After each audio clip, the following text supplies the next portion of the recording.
acertou a árbitra. Inter de volta com o Mauro Naves, com o Zé Elias, o Zinho também já está chegando, o Renato Ruel também, para a gente falar bastante do empate 1-1 entre Flamengo e Palmeiras. O Flamengo chegou a abrir vantagem que lhe dava a primeira posição, não é, Mauro Naves, na tabela de classificação do Campeonato Brasileiro, mas o Palmeiras já na reta final do jogo empatou com o Luigi. Então a Arrascaeta abriu o placar, o Palmeiras empatou e a gente vai ver os melhores momentos do jogo, bastante agitado e também com suas polêmicas lá no Maracanã.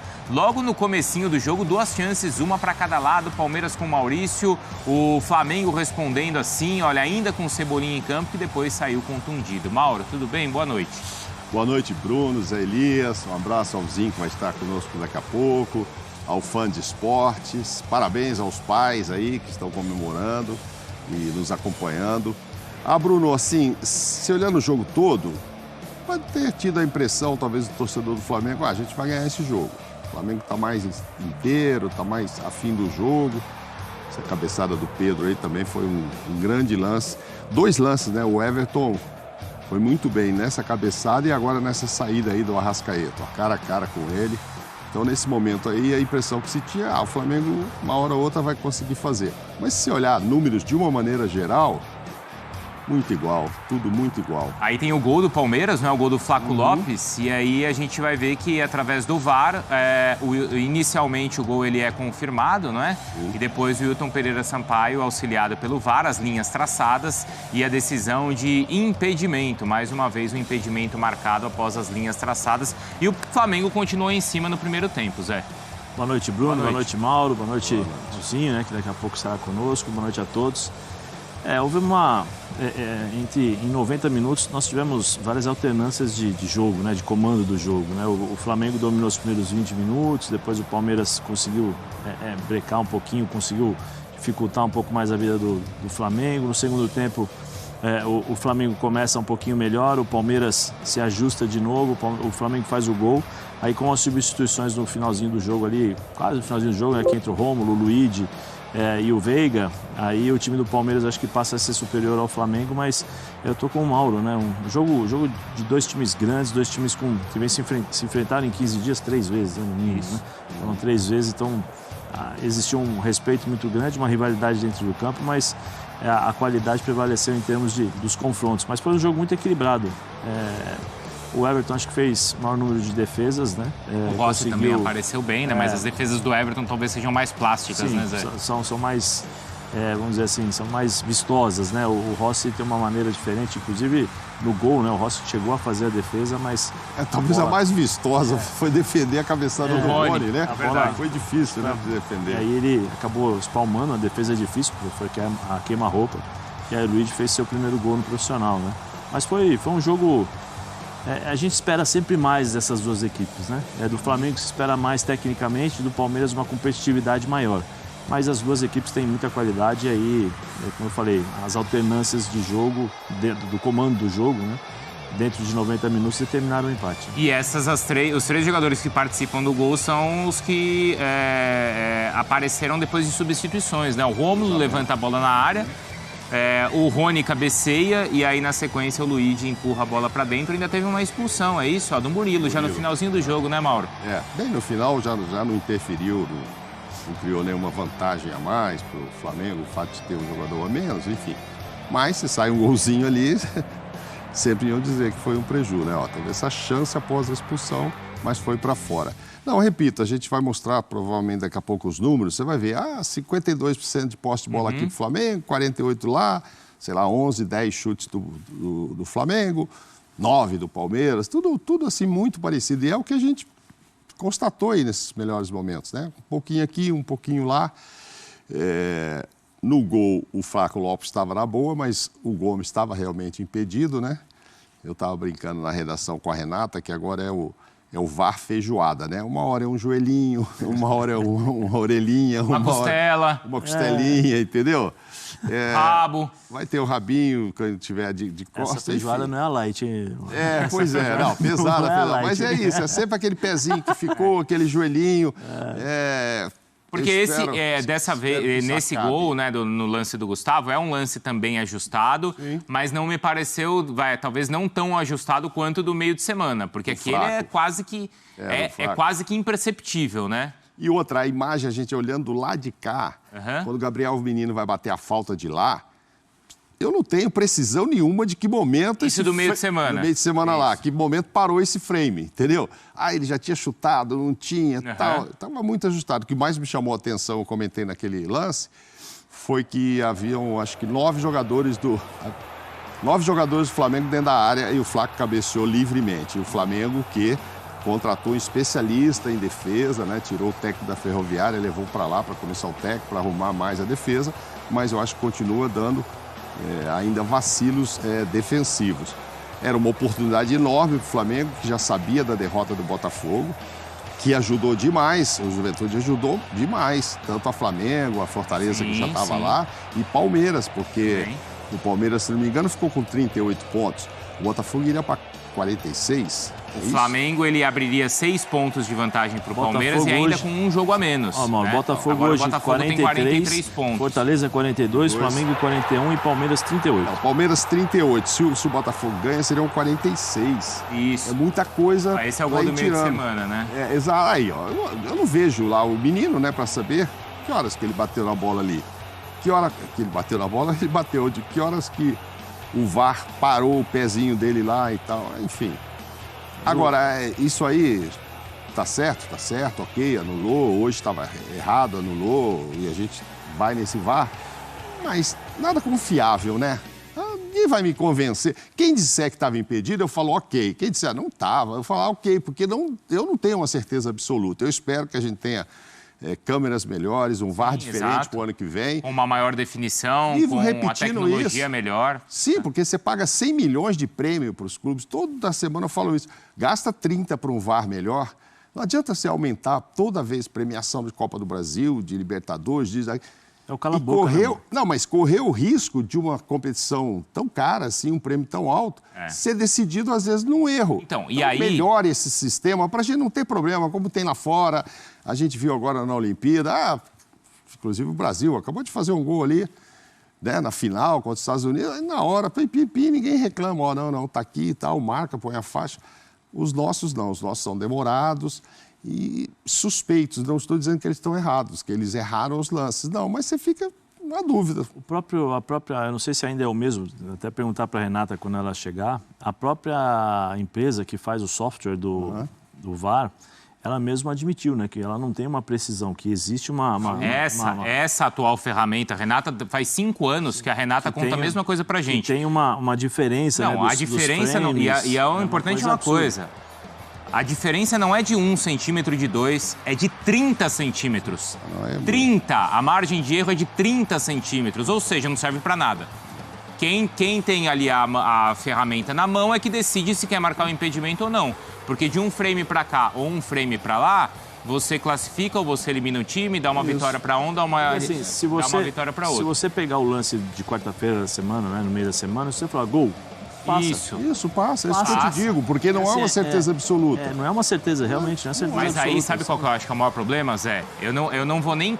Já que a ferramenta ela não presta, vamos falar assim, né, ela não é precisa, para não falar que não presta, já que ela não é precisa, eu não vou condenar nesse gol de quarta e nem nesse gol de hoje, né? Porque o de hoje acho que já era visível ali, né? Eu acho que Mas peraí, é um absurdo em campo o Bandeira ter dado impedimento no lance do gol do Palmeiras, porque o Rony está muito atrás, mas muito atrás do Vinha. Mas muito. Então, no gol de quarta, nesse gol de hoje, não dá para condenar a arbitragem. Tem 2 ou 3 à frente, né? Ele levantou, né, sem ver quem cabeceou, né? Mas, pelo amor de Deus. Ele levantou. Ele tá lá para isso. É um absurdo. Óbvio, claro. É um absurdo existir dúvida no gol do Palmeiras, no gol do Luigi. É o braço nervoso, né? Antes de acontecer o lance, ele já tá nervoso para levantar. E às vezes acontece outros lances que a mão não fica nervosa e eu fico preocupado. Aquele impedimento claríssimo, o cara espera a jogada ser definida, o zagueiro vem, dá um choque com o atacante, e vai não sei o quê, o goleiro sai, o risco de se machucar. Em lances que a gente vê assim, o cara tá 3 metros para frente, levanta logo e para isso. Então são situações que a gente não tem como não criticar a arbitragem nesse sentido. A gente já vai trazer a Renata aqui para ela falar, claro, dessa questão toda do impedimento e também, claro, outros lances da arbitragem. Mas ainda sobre o empate, esse 1-1, bom para alguém, pior para alguém, Zé Elias? Como é que você avalia? Eu acho que é bom pro Palmeiras, que não fica tão atrás, e ruim pro Flamengo, eu acho. O Flamengo, se somasse 3 pontos, ele iria para... Ele era o líder da competição. Ele seria o líder da competição 44, hoje. não é isso? 44. Não, 43 junto com o Botafogo, né? Ele tem 41, somaria mais 2, né? Mais 2, isso. 43, mas só que, ele continuaria ainda com... Ele iria para os critérios... De desempate e saldo de gols. É o mesmo jogo a menos que o gols. Botafogo, né? Um jogo a menos que o Botafogo. Mas sim. aí ele ia ganhar no saldo de gols, porque ele teria feito pelo menos um gol a mais, que aqui está 14-14. Mas então ele sofreu um também, né? Não, mas se ele ganha o jogo... se ele ganha, sim, teria desculpa. 2 pontos a mais e um gol a mais. Isso. Então aí ele estaria na frente. Eu acho bom para o Palmeiras porque diminuiu um pouquinho a distância do primeiro colocado. Ruim para o Flamengo. Eu achei estranho, né? Estava falando com o Mauro antes de começar o programa, o Tite colocar o time inteiro titular, né? Então, tem isso. Porque tem mas é quinta-feira, mas dentro de uma linha de raciocínio do Tite, dentro daquilo que ele vem fazendo ao longo do ano, eu esperava um time mesclado, um time com alguns jogadores de fora, por exemplo, com a Arrascaeta, segurando um pouquinho a Arrascaeta, o próprio De La Cruz jogando um tempo, entendeu? Ou segurando ali no banco para ver se precisa, porque ele volta de uma contusão, né, de uma pancada no joelho. Alguns jogadores que são importantes assim, para o Flamengo em termos de reposição, porque se o Arrascaeta sai, você não tem um jogador à altura que faça o trabalho do Arrascaeta. Se o De La Cruz sair também, nós já vimos aí. E a maior prova foi hoje. Né? O De La Cruz sai, ele coloca o Léo Ortiz, ele tira o Pulgar, que já tinha um cartão amarelo, ele tira o De La Cruz machucado, aí ele coloca Léo Ortiz e Alan. Quando ele coloca Léo Ortiz e Alan, o time se perde. Se perde em posicionamento. Aí você tem o Veiga que entra para fazer um segundo volante. Você tem o Rômulo que entra também para fazer um atacante, mas volta um pouquinho na marcação, mas sem a bola ele joga como um segundo atacante pressionando os zagueiros. O Rony também adianta um pouquinho mais, ou seja, o time do Palmeiras pressiona a equipe do Flamengo e o Flamengo não consegue sair.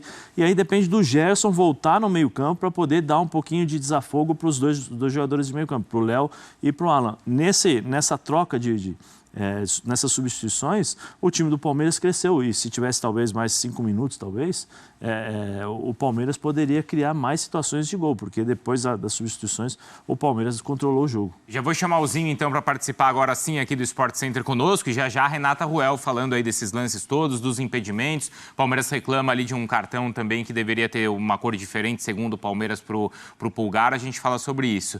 Zinho, boa noite, a gente fala sobre esse 1-1, o Zé Elias avaliava aqui que as mudanças do Palmeiras, as mudanças do Abel surtiram mais efeito que as do Tite. Você concorda? Boa noite, Zinho. Boa noite, Vicário, tudo bem? Tudo. Prazer estar contigo mais uma vez. Zé Elias, meu parceiro. Mauro Naves todo dia, né? Tá enjoado de mim o Mauro Naves. Vamos lá. Um abraço, presidente. Valeu. E fã de esporte. Concordo sim com o Zé. Um jogo bem diferente, né, do que a gente viu desses confrontos de Copa do Brasil, né? Esse sim, o Palmeiras não só jogando na defesa, como foi no jogo no Maracanã pela Copa do Brasil, que gerou muitas críticas, né? Abdicou totalmente do ataque e da mesma forma foi para o Flamengo, né? No jogo de volta, o jogo com a vantagem, discutimos muito sobre isso, né, presidente? Sobre a postura do Flamengo também. Esse jogo, por mais que o Flamengo no início do jogo tenta mais jogar, até por jogar em casa e pelas escolhas de escalação, né? O Tite não poupou tanto assim como o Palmeiras. Enfim, acho que um jogo mais equilibrado, mas um Palmeiras com um resultado adverso e as mexidas todas feitas, como o Zé falou, a gente vê um Palmeiras querendo buscar o resultado, porque uma derrota o deixava atrás na pontuação, né? Na briga ali pela primeira colocação, mas uma derrota seria muito pior. Então o garoto, né, logo que entra, né, 18 aninhos, fazer um gol num clássico como esse, na rivalidade como está, esse jogo, né, o que ele está representando no cenário nacional, Palmeiras e Flamengo, é a maior rivalidade do momento não, de alguns anos. Deve ser com certeza esse garoto aí deve estar vivendo um momento muito especial, o Luigi, né? E acaba fazendo o gol de empate, como o Zé falou, o Palmeiras poderia até no final do jogo, como propôs mais o jogo, buscar outro resultado. Mas no final acho que fica até justo. Agora tem as polêmicas todas, né, Vicário? Vamos esperar a Renata aí, ela vai falar e a gente vai dar a nossa opinião aqui também, mas mais uma vez, muitas polêmicas, né? Você acha, Mauro, que o Flamengo deveria... Porque assim, o Flamengo ele jogou com força máxima, o Palmeiras não. Com muitos jogadores titulares, principalmente da defesa, né? Mas não com todos os seus principais jogadores. O Flamengo, você acha que deveria ter feito uma escolha diferente, Mauro? Não, eu acho que era muito importante esse jogo. E eu não acreditava mesmo durante a semana. O Zinho não esteve conosco na sexta e a gente discutiu isso. E eu comentava com o Zé, que eu acho que o Pascoal, o Silas, que esteve conosco, eles tinham dúvidas, assim, achavam que poderiam ser 2 times mesclados hoje, por causa dos compromissos durante a semana. Né? E Palmeiras principalmente com o Botafogo, né? Sim. É um jogo... Já na quarta, o Flamengo é na quinta. Exato, né? É um jogo muito pesado aí e muito decisivo, né? Vale muito esportivamente continuar na Libertadores e também financeiramente. Mas eu achava que não, porque penso eu que se o Abel vai com um time muito poupado e perde esse jogo... Empate vergonhoso aí, vexatório, o Mengão aí, né? Saiu na frente, vencendo por 1-0 o Palmeiras e no final do jogo aí cedeu o empate, né? Estaria assumindo aí a liderança do Brasileirão e com esse empate aí agora é o 3º colocado, galera. Aí mais um vacilo aí da equipe de Tite aí. Tite já tirou alguns jogadores já no segundo tempo, botou o Gabigol, a gente não sabe por quê. O Gabigol não tá nem aí pro Flamengo, já tá pensando em outros times aí, tá pensando em estar fora do Mengão, mas Tite mais uma vez aí deu chance aí para o Palmeiras, né? Essa matéria saiu aqui da UOL Esporte, analisando aqui, fizeram análise aí que o Palmeiras buscou um empate no estádio do Maracanã. Novamente o Flamengo aí teve um bom público aí, Maracanã praticamente lotado. O Flamengo aí vai receber agora o Bolívar, né? Partida válida pela Libertadores nessa quinta-feira às 21h30. Já o Palmeiras aí vai visitar aí o Botafogo também pela Libertadores. Flamengo aí, né, vacilou aí, feio aí. Com a vitória assumiria aí a liderança do Brasileirão aí ao lado do Botafogo. E aí com o empate ainda ficou atrás do Fortaleza, bicho pegando a impressão muito forte. Tite vai ter aí até o duelo da Libertadores.